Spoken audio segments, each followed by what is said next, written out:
ആശംസകൾ അർപ്പിച്ചുകൊണ്ട് advocate T K ശ്രീനാരായണദാസിനെ ക്ഷണിക്കുന്നു.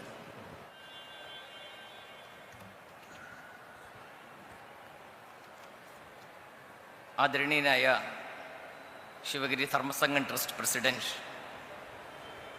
ബ്രഹ്മശ്രീ സച്ചിദാനന്ദ സ്വാമിജി, ജനറൽ സെക്രട്ടറി ബ്രഹ്മശ്രീ ശുഭാംഗാനന്ദ സ്വാമിജി, വേദിയിലും സദസ്സിലുമുള്ള ബഹുമാന്യരെ, ആധ്യാത്മിക ചൈതന്യത്താൽ ശിവഗിരി തേജോമയമായി ഉയർന്നു നിൽക്കുന്നു.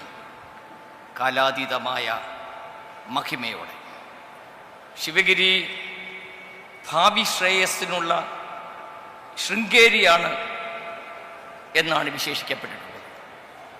ആ അലൗകിക പ്രഭാവത്തിൽ ഈ പുണ്യഭൂമി ഇന്ന് വിശുദ്ധഗിരിയാണ്. ആ മഹാഗിരിയുടെ ഗരിമയിൽ 93ാമത് ശിവഗിരി തീർത്ഥാടനം സാർത്ഥകമായ കർമ്മപരിപാടികളുടെ വിജയകരമായ പരിസമാപ്തിയെ കുറിക്കുകയാണ്. മലയാളികൾക്ക് ഇത് അപൂർവമായ ഒരു അനുഗ്രഹ മുഹൂർത്തമാണ്. മർത്യായുസ്സിൽ വിരളമായി ലഭിക്കുന്നതാണ് സാരവത്തായ ഇത്തരം മുന്തിയ സന്ദർഭങ്ങൾ. ഗുരുദർശനത്തെ കരുതലോടെ കാത്തുസൂക്ഷിക്കുന്ന ജ്ഞാനധനന്മാരും ത്യാഗധനന്മാരുമായ സന്യാസി ശ്രേഷ്ഠന്മാരുടെ ഉദാത്തമായ മനസ്സും ഉത്സാഹത്തോടെയുള്ള പരിശ്രമവുമാണ് ഈ മഹാമഹത്തെ വിജയത്തിലേക്ക് നയിക്കുന്നത്. ആത്മീയതയെ അറിയുന്നതിലും മനസ്സിലാക്കുന്നതിലും ഗുരു യാഥാസ്ഥിക മതമാനദണ്ഡങ്ങൾ സ്വീകരിച്ചിരുന്നില്ല. യാഥാസ്ഥിക മതസമീപനത്തിൽ ഗുരു വിപ്ലവാത്മകമായ മാറ്റം വരുത്തുകയായിരുന്നു. ശിവഗിരി തീർത്ഥാടനം തന്നെ അതിനുള്ള ദൃഷ്ടാന്തമാണ്. ഒരു സാമൂഹ്യ മനഃശാസ്ത്രജ്ഞന്റെ മനസ്സോടുകൂടിയാണ് ഈ തീർത്ഥാടനത്തിന് ഗുരു അനുവാദം നൽകിയത്. ശ്രദ്ധാപൂർവം കേൾക്കുന്ന സദസ്സും സൂക്ഷിച്ച് പ്രസംഗിക്കുന്ന വേദി, കേൾക്കുന്നതൊക്കെ കുറിച്ചെടുക്കുകയും അതും ജീവിതത്തിൽ പകർത്തുകയും വേണം.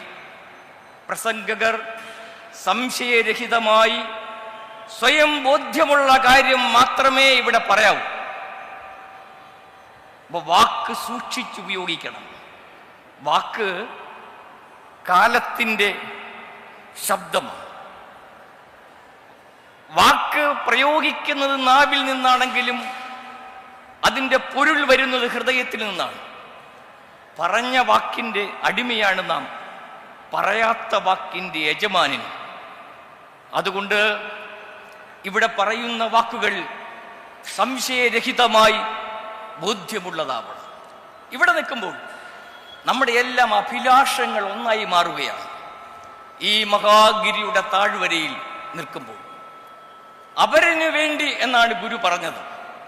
ഗുരുചിന്തകളിൽ തെളിഞ്ഞു വരുന്ന ഏറ്റവും മനോഹരമായ പദം പ്രിയം എന്നതാണ്. പ്രിയം അപരപ്രിയ ഹേതുവായി വരണം. ഇതിൻ്റെ സത്ത നമ്മുടെ സിലബസിലും നമ്മുടെ പാഠപുസ്തകങ്ങളിലും വരണ്ടേ. അവിടെയാണ് ശ്രീനാരായണ പഠനം പാഠ്യപദ്ധതിയിൽ എന്ന ആശയത്തിന് പ്രസക്തിയാകുന്നത്. പുതിയ തലമുറയെ രൂപപ്പെടുത്തിയെടുക്കുന്ന പഠന പ്രക്രിയയിലെ പരമപ്രധാനമായ ആശയം ശ്രീനാരായണ പഠനം തന്നെയാണ്. മഹത്വത്തിൻ്റെ ഏതാകാശത്തെയും ഉൽകാൻ ഉള്ള ഉയരം ഗുരുവിൻ്റെ ശിരസ്സിനുണ്ട്. ലോകം അതറിഞ്ഞാൽ ഗുരുവിൻ്റെ വാക്കുകൾക്ക് വേണ്ടി കാതോർക്കും.